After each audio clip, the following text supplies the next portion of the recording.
السلام علیکم پیارے بچوں. شیطان ہمارا بہت بڑا دشمن ہے اور وہ چاہتا ہے کہ وہ ہمیں خدا سے بھی دور کر دے اور رسول اللہ سے بھی دور کر دے اور ان کے اہل بیت سے بھی دور کر دے.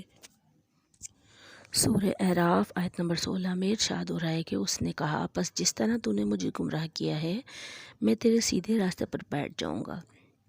اس آیت سے ثابت ہو رہا ہے کہ شیطان کا اصل مورچہ یعنی پناہ گاہ سیدھا راستہ ہے.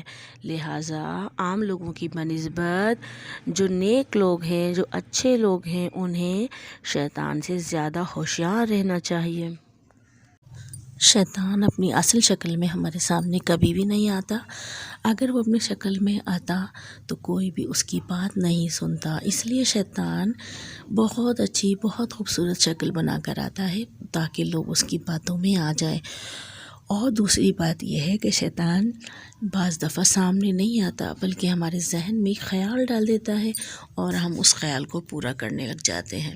تو اس کے لیے پیارے بچوں ہمیں تھوڑی سی احتیاطیں کرنی ہوں گی. وہ کیا احتیاط کرنی ہوگی؟ سب سے پہلے یہ کہ جس وقت بھی نماز کا وقت ہو جائے فوراً ہم نماز کے لیے اٹھ جائیں اور اول وقت پہ نماز ادا کریں. اس طرح شیطان ہم سے دور رہے گا اور ہم سے کوئی گناہ نہیں کروا پائے گا.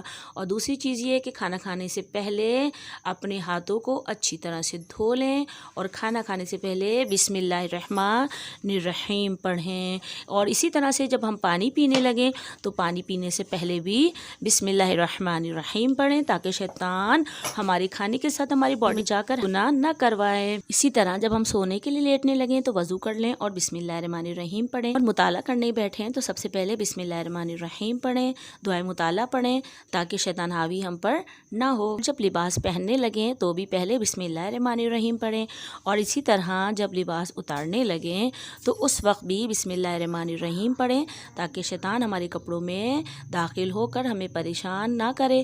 اور اسی طرح سے جب جوتے پہننے لگیں یا اتارنے لگیں تو اس وقت بھی بسم اللہ الرحمن الرحیم ضرور پڑھیں. اسی طرح اگر کبھی آپ کے ہاتھ میں موبائل ہو یا ٹی وی سامنے کھلا ہوا ہو اور میوزک آ رہی ہو تو پھر ہمارا فرض ہے کہ ہم اس کو میوٹ کر دیں، آواز کو بند کر دیں تاکہ اس گانے کی موسیقی کے ذریعے سے شیطان ہمارے کانوں میں آ کر ہم پر حاوی نہ ہو. پیارے بچوں، یہ چند طریقے میں نے آپ کو بتائے ہیں جس سے شیطان ہم سے دور رہ سکتا ہے، ہم شیطان سے دور رہ سکتے ہیں. اور آپ لوگوں کو مزید کچھ طریقے معلوم ہو جس سے ہم شیطان سے دور رہ سکتے ہیں تو مجھے ضرور بتائیے گا. انشاءاللہ تعالی ہم اسے بھی بعد میں ڈسکس کریں گے. انشاءاللہ. اللہ حافظ.